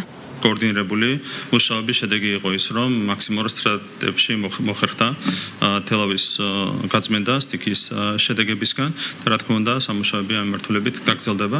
სტიქიის შედეგების სალიკვიდაციო სამუშაოების პრიორიტეტებს ოპერატიული შტაბი განსაზღვრავს, რომელშიც სხვადასხვა სამინისტრო და შესაბამისი უწყებები არიან ჩართული. 2023 წელს ლანჩხუთში მომხდარი სტიქიის თემით კვლავ სპეკულირებს ოპოზიცია და მათ მიერ მართული მედია, ასეთია ქართული ოცნების შეფასება, რომელიც ნაციონალურ მოძრაობასა და ტევ-პირველს დეზინფორმაციის გავრცელებაში ფაქტებით ამხელს. საუბარია სტიქიის შედეგად დაზარალებულებზე, რომლებსაც თითქოს ხელისუფლება არ დახმარებია. სააკაშვილის პარტია დეზინფორმაციის გამყარებას ლანჩხუთის მკვიდრის რობერტ გოგუაძის მონაყოლით ცდილობს, თუმცა დოკუმენტებით ირკვევა, რომ გოგუაძეების ოჯახმა კომპენსაციის სახით ბიუჯეტიდან 50,000 ლარი მიიღო. დეტალები ჩვენ სიუჟეტში. ეს არის სახაზინო გადახდის დოკუმენტი, რომელიც ადასტურებს, რომ ლანჩხუთის მკვიდრ რობერტ გოგუაძეს სტიქიის შედეგად მიყენებული ზიანი საკომპენსაციოდ სახელმწიფო ბიუჯეტიდან 50,000 ლარი ჩაერიცხა. არსებობს გოგუაძესა და ლანჩხუთის მუნიციპალიტეტს შორის გაფორმებული წერილობითი შეთანხმებაც, რომელზეც ხელს თავად სტიქიით დაზარალებული ბენეფიციარი აწერს. მიუხედავად მტკიცებულებებისა, ნაციონალური მოძრაობის წარმომადგენლები და ტევ-პირველი შეეცადნენ ისე წარმოიჩინათ თითქოს გოგუაძეს კომპენსაცია არ მიუღია. ნებისმიერი თქვენი წარმომადგენელი მოვიდეს ნახოს რა მდგომარეობაშია ჩემი ეზო. პოსტივის გადამღები ჯგუფი ლანჩხუთში რობერტ გოგუაძის საცხოვრებელ სახლში მივიდა. სტიქიით დაზარალებული ადგილზე არ დაგხვდა. მისი მეზობლები ჩვენთან საუბარში ადასტურებენ, რომ სახელმწიფოსგან კომპენსაცია ყველა დაზარალებულმა, მათ შორის რობერტ გოგუაძემაც მიიღო. საუბარია სოლიდურ თანხებზე. როგორ არ მიუღიათ, კაცო, ყველა მიიღო დახმარება 30, ზოგს 50. ამაგალითად აი ადამიანს მოხდა ეს ეიღო ფული გააკეთა სახლი. აგერ გადამძრავი რომა იქიდან წამოვიდა ღვარი და ოთახებში შემოვიდა 50,000 ლარი მიცემ. მე რაც ვიცი ჩემ კუთხეში ყველამ დაღაც ვიცი და ამ ხალხმა ეგერ ბინა იყიდნენ ლანჩხუთში ცხოვრობენ იქა. აიღო ხალხმა 50,000 ეიღეს. ნაციონალური მოძრაობის სპეკულაციას გამოეხმაურა მთავრობის მეთაური ირაკლი კობახიძის განცხადებით ეგრეთ წოდებული ოპოზიცია მხოლოდ გარე პატრონების დაკვეთას ასრულებს, რაც საზოგადოებაში უარყოფითი განწყობების შექმნას გულისხმობს, თუმცა წლების განმავლობაში მათ მიერ გავრცელებული დეზინფორმაციების ფონზე მოქალაქეების სიმართლესა და ტყუილს უკვე მარტივად არჩევენ. სამწუხარო, როდესაც ასე მოქმედებს ეგრეთ წოდებული ოპოზიცია, აქაც ფორმალურად გამოიყენება ხოლმე სიტყვა, თუმცა ეს არ არის ოპოზიცია, ეს არის ჩვეულებრივი აგენტურა, რომელსაც აქვს ერთ-ერთი დაკვეთა, რომ სიცრუით, ყვილებით, ცილისწამებით რაღაცნაირად მოახერხონ საზოგადოებაში უარყოფითი განწყობების შექმნა, თუმცა ძალიან მარტივად იშიფრება ხოლმე ასეთი ყვილები და ეს მაგალითიც რა თქმა უნდა ამას მოწმობს. თლიანობაში დაგარგა ფასი იმ სიცრუემ, ცილისწამებამ, რასაც ვისმენდით ჩვენ ჩვენგანი ჩვენი თანამოქალაქე ამ ადამიანების მხრიდან წლების განმავლობაში, მათი ტელევიზიების მხრიდან შესაბამისად საზოგადოება ძალიან მარტივად არჩევს სიმართლეს და ტყუილს ერთმანეთსგან. საპარლამენტო უმრავლესობის წევრების განცხადებით ოპოზიციის მიერ გავრცელებული დეზინფორმაცია საზოგადოების შეცდომაში შეყვანას ემსახურება. სწორედ ამიტომ ისინი მოქალაქეებს მოუწოდებენ, რომ არ აყვნენ ნაციონალურ მოძრაობას და მსგავს დაჯგუფებებს, რადგან მათი ერთადერთი მიზანი ქვეყნისა და ხალხის დაზიანებაა. მე უბრალოდ ყველას მოუწოდებ, რომ აყვებიან ნაციონალურ მოძრაობას და მსგავს ანტიკონსტიტუციურ დაჯგუფებებს, რომელიც ერთ რამეს ფიქრობენ, მხოლოდ დააზიანონ ჩვენი ქვეყანა, დააზიანონ ჩვენი ხალხი, ასე რომ აყვებიან მათ ნებისმიერ ასეთ პიარ კამპანიას. ასეთი ტიპის იაფასიანი შოუები ემსახურება საზოგადოების შეცდომაში შეყვანას. მეც აბსოლუტურად არაფერს აქვს ორწუთიანი ტყუილები, თორემ სინამდვილეში სახელმწიფოს სადაც შეუძლია, როგორც შეუძლია, რამდენადაც შეუძლია ყველა ადამიანს უდგას გვერდში გაჭირვების დროს. 2023 წელს ძლიერი წვიმის შედეგად ოზურგეთსა და ლანჩხუთში მეწყერი ჩამოწვა. უხვინალექის გამო დაზიანდა საცხოვრებელი სახლები, ხიდები და სოფლებთან დამაკავშირებელი გზები. ცენტრალური და ადგილობრივი ხელისუფლება მაშინვე ჩაერთო დაზარალებული მოსახლეობის დახმარებისა და ინფრასტრუქტურის აღდგენის პროცესში. გაიცა სოლიდური კომპენსაციები. საჯარო სივრცეში აგრესიული რიტორიკის აღკვეთის მიზნით სიძულვილის სამმართველო აქტიურად მუშაობს, უწყებამ უკვე 200-მდე კანონდარღვევა გამოავლინა. თბილისისა და რაიონულმა სასამართლოებმა მოქალაქეთა ღირსების შელახვისა და შეურაცხყოფის ფაქტებზე დღეს კიდევ 7 პირს ფინანსური ჯარიმა დააკისრეს. მსგავსი ქმედება ადმინისტრაციული სამართალდარღვევაა და 500-დან 6,000 ლარამდე ჯარიმას ითვალისწინებს. ნანუკა წითელაშვილი გიამბობთ. სიძულვილის ენის გამოყენებისთვის ადმინისტრაციული სამართალდარღვევის ოქმების განხილვა გრძელდება. გენერალური პროკურორისთვის საჯაროდ მიყენებული შეურაცხყოფის ფაქტზე დღეს თბილისის საქალაქო სასამართლომ გოჩა ადამია 4,000 ლარით დააჯარიმა. პროცესს არ ესწრებოდა სამართალდამრღვევი, როგორც მისმა ადვოკატმა თქვა, ადამია ამჟამად საზღვარგარეთ იმყოფება, თუმცა მის მიერ დაწერილ კომენტარს ადასტურებს და ინანიებს კიდეც. პასუხისგებაში მიცემული პირის ადვოკატმა აღიარა ჩადენილი სამართალდარღვევა, სასამართლოს მიერ დაჯარიმდა აღნიშნული პიროვნება 4,000 ლარით ოდენობით. ადმინისტრაციული პასუხისგებლობისგან გათავისუფლების შესაძლებლობას გამორიცხავს აღნიშნული მუხლი, აქედან გამომდინარე მის მიერ გამოყენებული იქნა საჯარიმო სანქცია. გენერალური პროკურორის საჯარო შეურაცხყოფისთვის დღეს სასამართლომ სამართალდარღვევად კიდევ ერთი მოქალაქე ცნო. დავით ტყეშელაშვილი 4,000 ლარით დაჯარიმდა. მან სოციალურ ქსელში შეურაცხყოფა მიაყენა საქართველოს გენერალურ პროკურორის ბატონ გიორგი გვარაკიძეს. აღნიშნული კომენტარი განათავსა Facebook პოსტის კომენტარებში. შესაბამისად დაიდენტიფიცირდა სავარაუდო სამართალდარღვევის ფაქტი, ჩატარდა ადმინისტრაციული წარმოება მის მიმართ. პარლამენტის წევრის მიმართ საჯაროდ დაწერილი უწმაწური კომენტარის გამო 4,000 ლარით დაჯარიმდა კახაბერ სულაპერიძე. ბატონი კახაბერის მხრიდან სავარაუდო სამართალდარღვევას აგრეთვე დაიდენტიფიცირდა სოციალურ ქსელში. აღნიშნული პიროვნება არ გამოცხადდა სასამართლოს ხდომაზე, თუმცა მისთვის ცნობილი იყო და ჩაბარებული ჰქონდა აგრეთვე უწყება. თბილისის საქალაქო სასამართლომ განიხილა ქეთევან მარტინენკოს ადმინისტრაციული სამართალდარღვევის ოქმიც. მოქალაქის საჯარო შეურაცხყოფისთვის მარტინენკო 1,500 ლარით დაჯარიმდა. ალბათონ ქეთევანს სახთელი სახით განისაზღვრა ჯარიმა 1,500 ლარის ოდენობით. ამ სამი პროცესის განმავლობაში სახთელები განსხვავებული იყო, რა თქმა უნდა, მუხთან მიმართებაში. პარლამენტარი ქალის საჯარო შეურაცხყოფისთვის 4,000 ლარიანი ჯარიმა შეეფარდა ალექსანდრე სელივრიას. სასამართლომ დღეს დადგენილებით დაადასტურა ოქმის შედგენის სიზუსტე, ის გარემოება, რომ ნამდვილად განხორციელდა მისი მხრიდან სამართალდარღვევის ფაქტი და შესაბამისად სახთელის სახით გამოიყენა ჯარიმა 4,000 ლარის ოდენობით.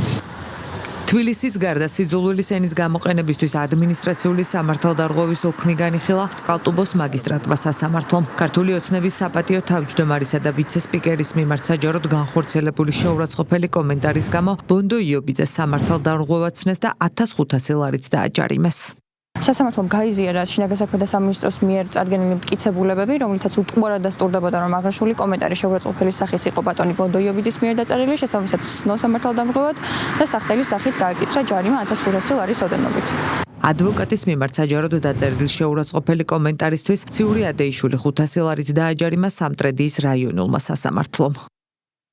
სიძულვილის წინააღმდეგ ბრძოლის დეპარტამენტის ამოქმედებიდან დღემდე უკვე გამოვლენილია 150-ზე მეტი ადმინისტრაციული სამართალდარღვევა. შანხაი თბილისი შანხაი 15 ივლისიდან საქართველოსა და ჩინეთს შორის პირდაპირ ფრენებს კიდევ ერთი ახალი მიმართულება დაემატება ავიაბაზარზე ჩინური ავიაკომპანია China Eastern Airlines-ი შემოდის. შანხაი მესამე ჩინური ქალაქი იქნება, რომელთანაც საქართველოს პირდაპირ ფრენით იქნება დაკავშირებული. ახალი ავიამიმოსვლა ხელს შეუწყობს ორი ქვეყნის ბიზნეს წრეების დაახლოებას და ეკონომიკური კავშირების გაღრმავებას. რადგან არის შანხაი ჩინეთის ერთ-ერთი ყველაზე მიმზიდველი ტურისტული მიმართულება და რას ნიშნავს ახალი ავიამიმოსვლა საქართველოსთვის, თეკლა ბესტავაშვილი შანხაიდან. ჩემს უკან შანხაის ყველაზე ცნობილი ხედი იშლება, ადგილი რომელსაც ყოველდღიურად ათასობით ტურისტი სტუმრობს. თუ გინდა გაიგო, როგორია ქვეყანა, რომელიც ერთ-ერთ ყველაზე სწრაფად განვითარებად ეკონომიკად იქცა, მისი გაცნობა სწორედ აქედან უნდა დაიწყო და სწორედ აქედან დავიწყეთ ჩვენი მოგზაურობა ჩინეთში.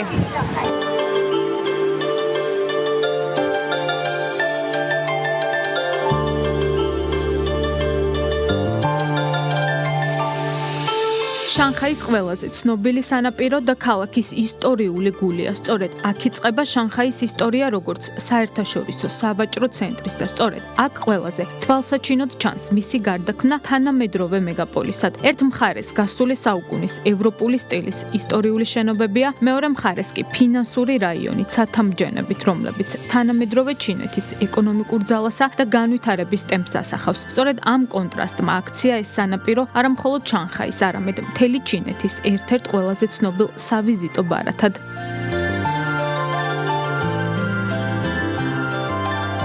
ჩინეთის გაცნობა მხოლოდ ცათამბჯენებით არ შემოიფარგლება. სწორედ ამ მუზეუმში ინახება ჩინეთის მრავალსაუკუნოვანი ისტორიისა და კულტურის უდიდესი ნაწილი. აქ სხვადასხვა ეპოქის უნიკალური ექსპონატებია წარმოდგენილი.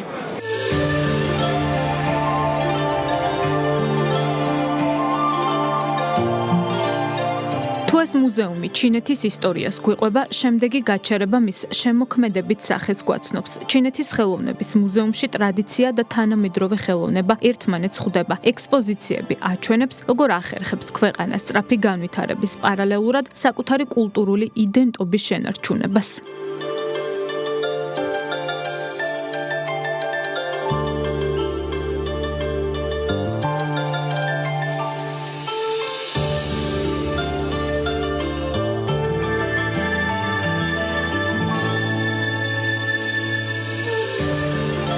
შანხაი დღეს ჩინეთის ერთ-ერთი მთავარი ტურისტული და ბიზნეს კარიბჭეა. სწორედ ამ ქალაქიდან იწყებს მოგზაურობას არაერთი უცხოელი ვიზიტორი. საქართველო-ჩინეთის ტურისტული ურთიერთობები კი ახალ ეტაპზე გადადის. 15 ივლისიდან შანხაისა და თბილისის შორის პირდაპირ ავიამიმოსვლა იწყება, რაც ორ ქვეყანას შორის მოგზაურობას მნიშვნელოვნად გაამარტივებს და ტურისტული ნაკადების ზრდასაც შეუწყობს ხელს. საქართველო ძალიან ლამაზი ქვეყანა ის აზიისა და ევროპის გასაყარზე მდებარეობს. მიუხედავად იმისა, რომ პატარა ქვეყანაა, გამოირჩევა ულამაზესი ბუნებითა და შთამბეჭდავი ხედებით, რაც ტურისტებისთვის განსაკუთრებულად მიმზიდველს ხდის. ჩინეთიდან, განსაკუთრებით შანხაიდან და პეკინიდან საქართველოში უკვე პირდაპირ საერთაშორისო ფრენები ამოქმედდება. ამიტომ მოგზაურობა ძალიან მარტივი და მოსახერხებელი გახდება. თუ გაინტერესებთ დასავლური კულტურა, ულამაზესი მთები და განსხვავებული გარემო, შეგიძლიათ შანხაიდან პირდაპირ საქართველოში ჩაფრინდეთ. შანხაიდან თბილისის მიმართულებით პირდაპირ ავიარეისების დაწყება განსაკუთრებული მნიშვნელობის მოვლენაა. საქართველო ყოველთვის იყო ბევრი ჩინელი მოგზაურის სურვილების სიაში, თუმცა ადრე პირდაპირ ფრენების არარსებობის გამო გვიწევდა გადაჯდომით მგზავრობა, რაც საკმაოდ არაკომფორტული იყო. ახლა კი, როდესაც შანხაისა და თბილისის შორის პირდაპირ ფრენები არსებობს, საქართველოში მოგზაურობა გაცილებით მარტივი და მოსახერხებელი იქნება. გასულ წელს ივლისში თავადაც ვიმოგზაურე საქართველოში. გამგზავრება დაბრუნებამდე ვფიქრობდი, რომ საქართველო პატარა შვეიცარიას გავდა, თუმცა, როდესაც იქ ჩავედი, მივხვდი, რომ რეალობა სრულიად განსხვავებული იყო. საქართველოს აქვს შთამბეჭდავი ბუნება, მწვანე ხეობები, თოვლიანი მთები და ულამაზესი პეიზაჟები, როგორც შვეიცარიას. საქართველოს შესანიშნავი ქვეყანაა, ქართველი ხალხი ძალიან თბილი და მეგობრულია. ბევრი ჩინელი ტურისტისთვის საქართველო ჯერ კიდევ ერთგვარი დამალული მარგალიტია, რადგან მას ჯერ არც ისე ბევრი ადამიანი სტუმრობს. მას შემდეგ, რაც შანხაისა და საქართველოს შორის პირდაპირი ავიარეისები ამოქმედდება, ორ ქვეყანას შორის მოგზაურობა ბევრად უფრო მოსახერხებელი გახდება.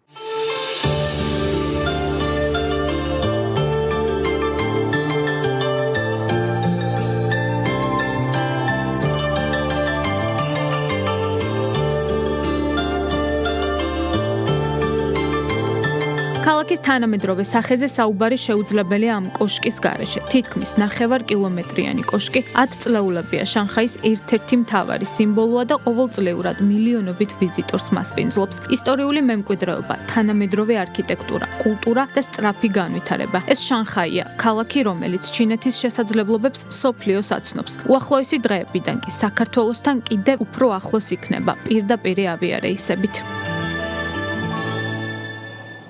ეკონომიკის მინისტრი სამხრეთ კავკასიაში მსოფლიო ბანკის რეგიონულ დირექტორს შეხვდა, მხარეებმა ორმხრივი თანამშრომლობის დღის წესრიგი და მიმდინარე მსხვილი სტრატეგიული პროექტები განიხილეს.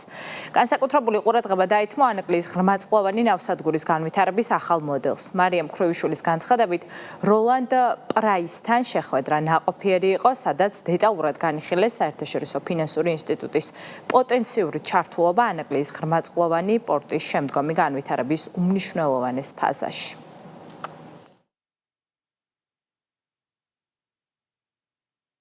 მოდელი პასუხობს იმ საერთაშორისო საუკეთესო პრაქტიკას, რომელსაც ჩვენ ვხედავთ არაერთ ქვეყანაში უშუალოდ პორტის ოპერირებისა და განვითარების ფაზაზე. მნიშვნელოვანია, რომ პორტი იქნება ქართული, საქართველოს მთავრობა განავითარებს პორტს, შესაბამისად ინვესტიციებსაც განახორციელებს საქართველოს მთავრობა, თუმცა აღნიშნული მოდელი მოგცემს შესაძლებლობას, რომ საპორტო ინფრასტრუქტურის ოპერირებაში ჩვენ შემოვიყვანოთ არაერთი სახელმწიფო ან არაერთი სახელმწიფოს გამოცდილი კერძო ოპერატორი.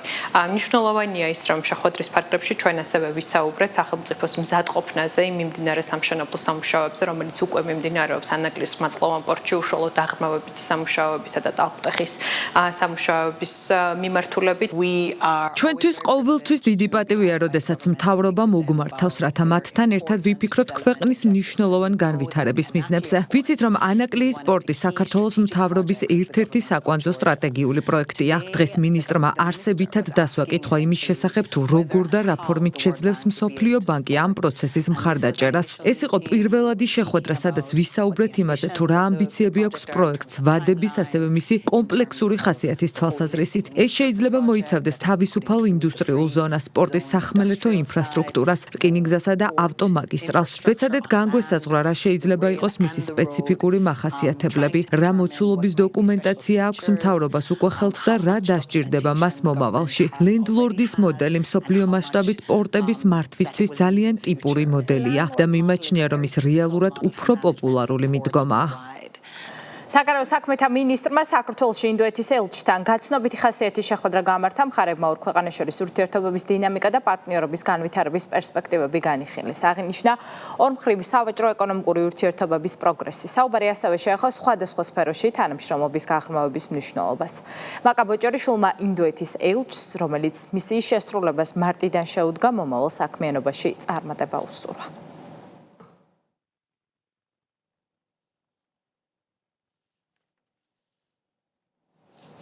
მსოფლიოში ყავის ერთ-ერთმა ყველაზე ცნობილმა ბრენდმა საქართველოს ბაზარზე ოპერირება დაიწყო. დღეს თბილისში Starbucks-ის პირველი ობიექტი ოფიციალურად გაიხსნა. ღონისძიებას მთავრობის და ბიზნეს სექტორის წარმომადგენლები, ასევე ალშაია გრუპის ხელმძღვანელი პირები დაესწრნენ. ერთობლივად გაიჭრა სიმბოლური ლენტით. საქართველოში ბრენდის შემოსვლა ეკონომიკის სამინისტროს, ინვესტიციების სააგენტოს, საგარეო საქმეთა სამინისტროს და ქუვეითში საქართველოს საელჩოს ჩართულობით განხორციელდა. ფილიალმა პირველი მომხმარებლები უკვე მიიღო. დაგეგმილია ქსელის სწრაფი განვითარება. ეს ძალიან მნიშვნელოვანი მოვლენაა, ესეთი ცნობილი ბრენდის შემოსვლა საქართველოში პირველ რიგში, რა თქმა უნდა, ხაზს უსმევს ქვეყნის მომხიბლავებას, უცხოელი ბიზნესმენებისთვის და უცხოელი ინვესტორებისთვის. რა თქმა უნდა, მეორე რიგში ეს არის ძალიან სასიამოვნო და გემრიელი პროდუქტი, რომელიც უკვე ქართველებს შეუძლია დააგემოვნონ და არა მარტო ქართველებს, არამედ ჩამოსულ სტუმრებსაც ჩვენ ქვეყანაში. რა თქმა უნდა, ეს არის ადვილი პროცესი. ჩვენ ამ ბრენდთან და ბრენდის ფლობელ კომპანიასთან და ალჩაიო ჯგუფთან საკმაოდ დიდი ხნის განმავლობაში ვსაუბრობდით და რა თქმა უნდა, წარმატებით დაგვირგვინდა ეს პროცესი, ისინი უკვე არიან საქართველოში. დღეს თბილისში Starbucks-ის პირველი ფილიალი გავხსენით. ლამაზი ადგილია, მოხარულები ვართ, რომ აქ ვართ. ამ ბაზარზე შემოსვლას მრავალი წლის განმავლობაში ველოდით. დიდ პოტენციალს ხედავდით და ჩავთვალეთ, რომ ახლა შესაბამისი დრო იყო. მომდევნო რამდენიმე თვეში ქსელის გაფართოებას ვგეგმავთ და ვიმედოვნებთ, რომ სხვა ქალაქებშიც გავხსნით ფილიალებს. Starbucks-თან ერთად კომპანიას აქვს 70-ზე მეტი საერთაშორისო ბრენდი, როგორიც არის მაგალითად H&M, Victoria's Secret, Shake Shack და ბევრი სხვა. შესაბამისად, რა თქმა უნდა, ჩვენ Starbucks-ით არ შემოვიფარგლებით, კომპანიასთან გვაქვს საუბარი სხვა მნიშვნელოვან ბრენდებზე, როგორც მაგალითად არის Primark-ი. რაც შეეხება მნიშვნელობას, ეს კომპანია არის დაახლოებით 21 მილიარდი ზღირებულების.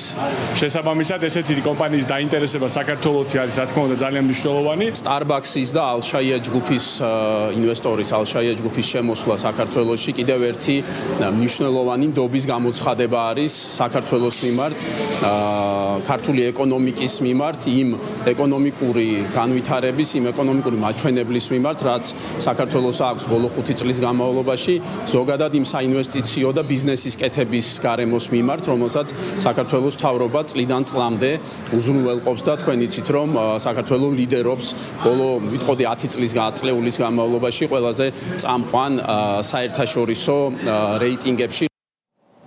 შავი ზღვის წყლის ხარისხი სანაპიროს მთელ პერიმეტრზე ნორმის ფარგლებში, ასეთია გარემოს ეროვნული სააგენტოს მიერ ჩატარებული ლაბორატორიული კვლევების შედეგები. 14 წერტილში აღებულ ნიმუშში ჰიდრობიოლოგიური და ქიმიური პარამეტრები განისაზღვრა. შავი ზღვიდან აღებული სინჯების კვლევა გარემოს ეროვნული სააგენტოს ატმოსფერული ჰაერის, წყლისა და ნიადაგის ანალიზის აკრედიტებულ ლაბორატორიაში ტარდება. მონიტორინგი ყოველთვიურად ხორციელდება. დეტალებით ლევან წუწუნავა. შავი ზღვის წყლის ხარისხი საქართველოს სანაპიროს მთელ პერიმეტრზე ნორმის ფარგლებშია. კვლევის შედეგებს გარემოს ეროვნული სააგენტო ავრცელებს. სპეციალისტები სინჯებს შავ ზღვაში ყოველთვიურად 14 წერტილში იღებენ, რომლებიც საანალიზოდ გარემოს ეროვნული სააგენტოს ატმოსფერული ჰაერის, წყლისა და ნიადაგის ანალიზის აკრედიტებულ ლაბორატორიაში იგზავნება. გარემოს ეროვნული სააგენტო უწყვეტად თვეში ორჯერ ახორციელებს ზღვის წყლის მონიტორინგს სარფიდან განმუხურამდე. დეტალური და კომპლექსური კვლევა ატმოსფერული ჰაერის, წყლისა და ნიადაგის ანალიზის ბათუმისა და თბილისის ლაბორატორიებში კეთდება. ლაბორატორია მაღალი სიზუსტის ხელსაწყოებით არის აღჭურვილი და სრულად აკმაყოფილებს თანამედროვე სტანდარტებს. კვლევები განსაზღვრავს ჰიდრობიოლოგიურ და ქიმიურ პარამეტრებს, მათ შორის 13 მძიმე მეტალს, ნავთობის ჯავურ ნახშირ წყალბადებს, 16 პოლიარომატულ ნახშირ წყალბადს, ასევე სხვა ფიზიკურ ქიმიური პარამეტრის კონცენტრაციას. სინჯების შემოსვლის შემდეგ ხდება კომპლექსური ანალიზები. ადგილზე ხდება ისეთი პარამეტრების განსაზღვრა, როგორებიც არის მძიმე მეტალები, ნუტრიენტები, ნავთობპროდუქტების შემცველობა და ასე შემდეგ. ეს პარამეტრები მნიშვნელოვანია, რათა შეფასდეს წყლის ხარისხი. გარემოს ეროვნული სააგენტო ევროკავშირის საზღვაო სტრატეგიის ჩარჩო დირექტივის შესაბამისად აქტიურად აგრძელებს მუშაობას მონიტორინგის ხარისხის გაუმჯობესებაზე. ხდება ბაქტერიოლოგიური შემოწმება ისეთ მაჩვენებლებებზე, როგორც ნაწლავის ჭხირის ჯგუფის ბაქტერიები, კოლიფობეკები, ენტეროკოკები, ოქროსფერის სტაფილოკოკი და ასე შემდეგ. გარემოს ეროვნული სააგენტოს მიერ ჩატარებული ლაბორატორიული კვლევის შედეგები სააგენტოს ვებგვერდზე ქვეყნდება. ეს იყო პოზიტივის საინფორმაციო გამოშვება 7 საათზე, მოხვალამდე გემშვიდობებით, ნახვამდის.